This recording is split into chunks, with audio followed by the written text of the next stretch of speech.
Good morning, students. Today we are continuing the second unit 2D the continuation part here. In previous class we discussed about the small or toy little kingdom called the Monaco.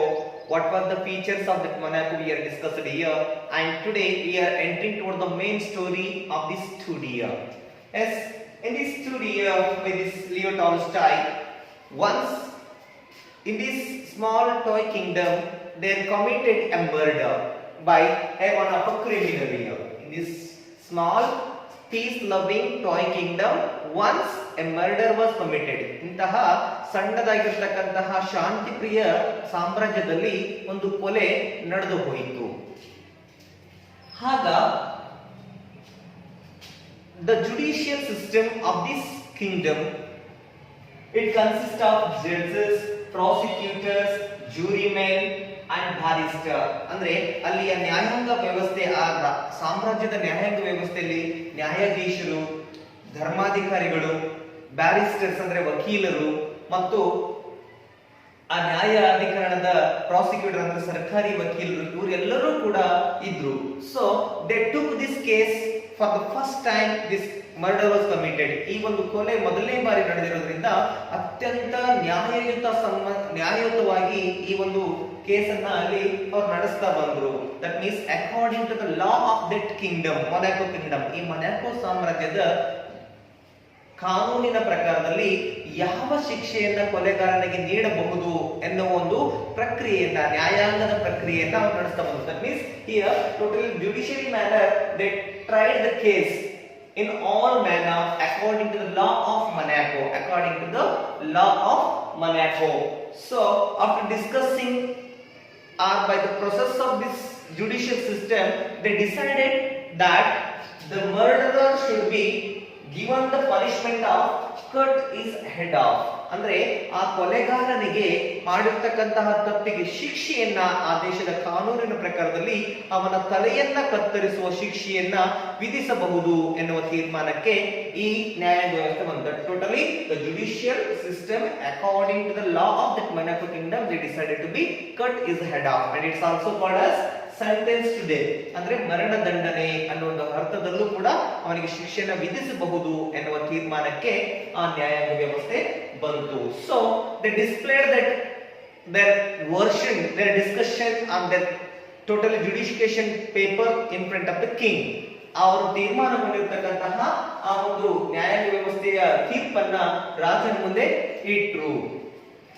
And the king read all that according to the law, and it was a suitable punishment for the criminal. So he said that if the criminal must be execute him.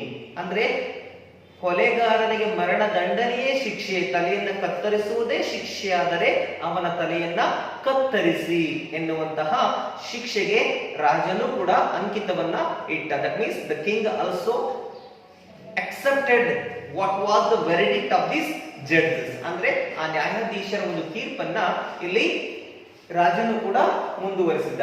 And it continued here when they are deciding for this, they continued to give the punishment for the criminal. ಆ ಕೈದಿಗೆ ಶಿಕ್ಷೆಯನ್ನು ಒದಗಿಸೋದಕ್ಕೆ ಆ ಸರ್ಕಾರ ಅಥವಾ ಸಾಮ್ರಾಜ್ಯ ಮುಂದುವರೆದಾಗ then they found a one of small hitch. ಅಲ್ಲಿ ಒಂದು ಸಣ್ಣ ಅಡ್ಡಿ, ತೊಂದರೆ ಉಂಟಾಯಿತು. Then what was that hitch or what was that problem raised here?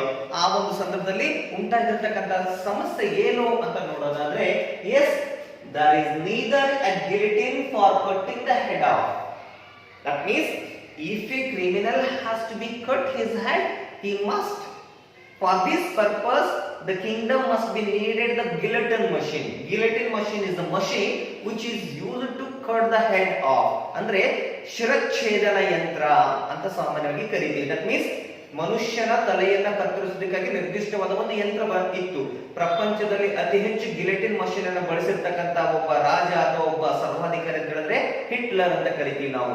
So Hitler, Germany chancellor ಆಗಿರ್ತಕ್ಕಂಥ Hitler has used the more and more this guillotine machines for the giving the punishment for the people here.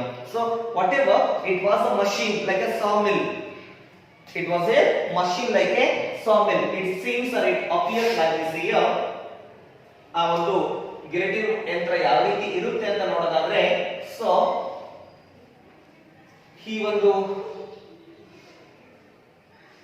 ಆಕೃತಿ ತರದಲ್ಲಿ ನಾವು ಅದನ್ನ ಕಾಣಬಹುದು. as it is consisting of a sharp edged blade and man's head will be kept here. ಮನುಷ್ಯನ ತಲೆಯನ್ನ ಇಲ್ಲಿ ಇಡಲಾಗುತ್ತೆ. So ಈ ಹರಿತವಾದ blade ಅವನ ತಲೆಯನ್ನ ಕತ್ತರಿಸಿ ಹಾಕುತ್ತೆ. So it is considered as a guillotine machine. Guillotine machine. So and giving the punishment of cutting head is also not easy job. ಅಂದ್ರೆ ತಲೆಯನ್ನ ಕತ್ತರಿಸೋದು ಕೂಡ ಅತ್ಯಂತ ಸರಳವಾಗಿರತಕ್ಕಂತ ಕೆಲಸ ಅಲ್ಲ. as for this purpose they must needed one of a expert or he is considered to be as a executioner.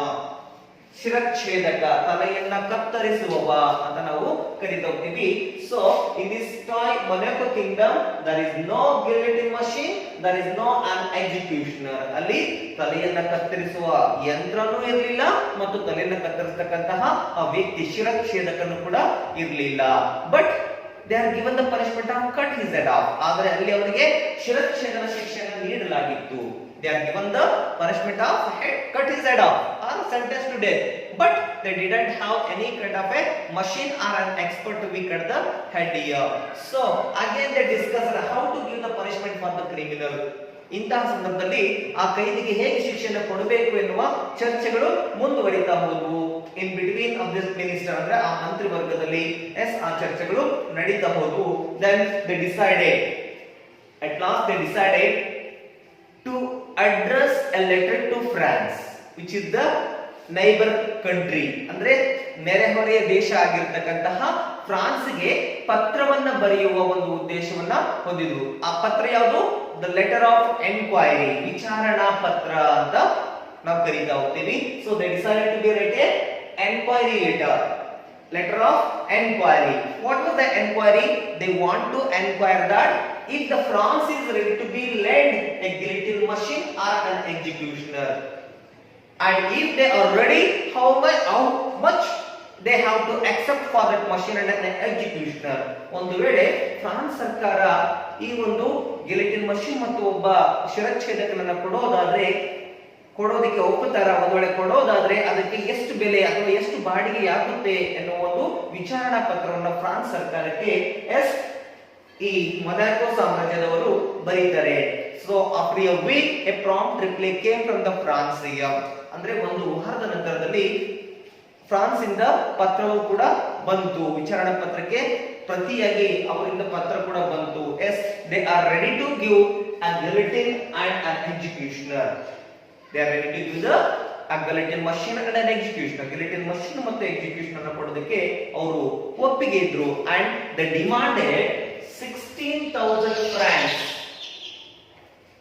They demanded the 16,000 francs for this guillotine machine and executioner. And that letter was placed before the king. ಆ ಪತ್ರವನ್ನ ರಾಜನ ಮುಂದೆ ಇಡಲಾಯಿತು. By seeing that, the king was shocked here. First of all, the kingdom is running economically depression condition, but in this situation, if they want to give the punishment to the criminal, they have to spend 16,000 francs. So it would be a very costly. It is too dear. It is too expensive. So the king stated that it can't be done. ಇದನ್ನ ಮಾಡಲಿಕ್ಕೆ ಸಾಧ್ಯವಿಲ್ಲ. That fellow will be not worth that money. ಆ ಕೈದಿ, ಆ ಒಬ್ಬ ಕೊಲೆಗಾರ ಅಷ್ಟು ಬೆಲೆಯನ್ನ ಮಾಡೋದಿಲ್ಲ. And if we want to do so, ಒಂದು ವೇಳೆ ನಾವು ಆ ಕೊಲೆಗಾರನಿಗೆ ಶಿಕ್ಷೆ ಕೊಡೋದಾದ್ರೆ, again we want to be keep the taxes on a people more than 2 francs here. ಒಂದು ವೇಳೆ ಫ್ರಾನ್ಸ್ ಇಂದ ಮಷೀನ್ ಅನ್ನು ತಂದು ನಾವು ಶಿಕ್ಷೆಯನ್ನು ನೀಡಬೇಕಾದ್ರೆ more than 2 francs per head. That means ಪ್ರತಿಯೊಬ್ಬ ಮೊನಾಕೋ ಸಾಮ್ರಾಜ್ಯದ ಪ್ರಜೆಯ ಮೇಲೆ 2ಕ್ಕಿಂತಲೂ ಹೆಚ್ಚು ಫ್ರಾಂಕ್ಸ್ ಅನ್ನು ಹೆಚ್ಚುವರಿ ಟ್ಯಾಕ್ಸ್ ಅನ್ನಾಗಿ ಹಾಕಬೇಕಾಗುತ್ತೆ ಅನ್ನೋದು ರಾಜನಿಗೆ ಗೊತ್ತಾಯಿತು. So he said that it can't be done. ಹೀಗಾಗಿ ಇದನ್ನ ಮಾಡಲಿಕ್ಕೆ ಸಾಧ್ಯವಿಲ್ಲ. see another method, ಬೇರೆ ಏನಾದರೂ ಮಾರ್ಗವನ್ನು ನೋಡಿ ಅಂತ ಮಂತ್ರಿಗಳಿಗೆ ಸೂಚಿಸಿದಾಗ again they wrote a enquiry letter to the another neighboring kingdom called Italy. ಅಂದ್ರೆ ಇಟಲಿ ದೇಶಕ್ಕೆ ಅವರು ಮತ್ತೊಮ್ಮೆ ಈ ಒಂದು ವಿಚಾರಣಾ ಪತ್ರವನ್ನ ಬರೀತಾ ಹೋಗ್ತಾರೆ. ಸೊ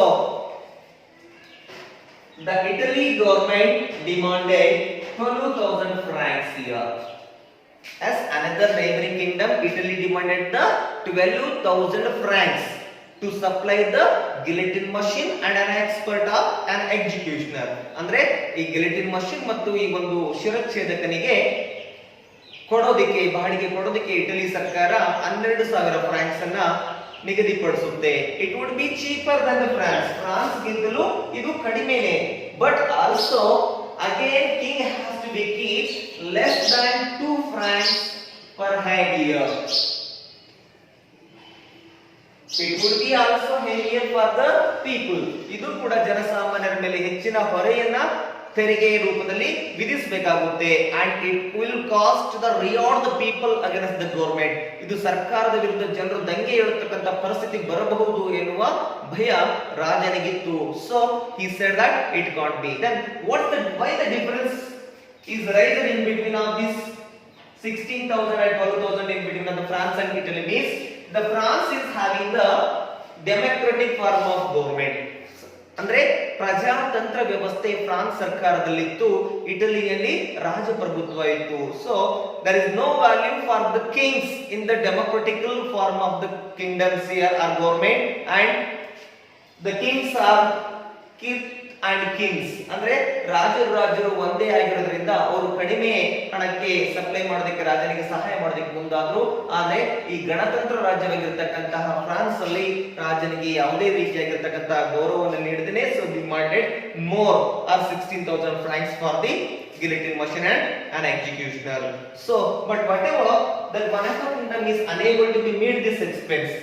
ಒಟ್ಟಾರೆಯಾಗಿ ಮೊನಾಕೋ ಸಾಮ್ರಾಜ್ಯಕ್ಕೆ ಈ ಒಂದು ಖರ್ಚು ವೆಚ್ಚವನ್ನ ನೋಡಿಕೊಳ್ಳೋದಕ್ಕೆ ಸಾಧ್ಯವಾಗಲಿಲ್ಲ. Because it's a too dear, ಅದೇನಾಯ್ತು ಅತಿ ಹೆಚ್ಚು ದುಬಾರಿ ಆರ್ ಮೋರ್ ಎಕ್ಸ್ಪೆನ್ಸಿವ್ ಇದಾಗಿತ್ತು. So the king ordered his minister to be find out another cheaper method than this one. ಇದಕ್ಕಿಂತಲೂ ಕಡಿಮೆ ಖರ್ಚು ಅಥವಾ ವೆಚ್ಚದಾಯಕವಾಗಿರತಕ್ಕಂತಹ ಯಾವುದಾದ್ರೂ ಮಾರ್ಗವಿದ್ರೆ, ಶಿಕ್ಷೆಯನ್ನ ಕೊಡೋದಕ್ಕೆ ದಾರಿ ಇದ್ರೆ ಹುಡುಕಿ ಅಂತ ರಾಜ ಇಲ್ಲಿ ತನ್ನ ಮಂತ್ರಿಗಳಿಗೆ ಸೂಚಿಸಿದಾಗ ಹಾಗೆ they decided for the homely fashion. They decided for the homely fashion.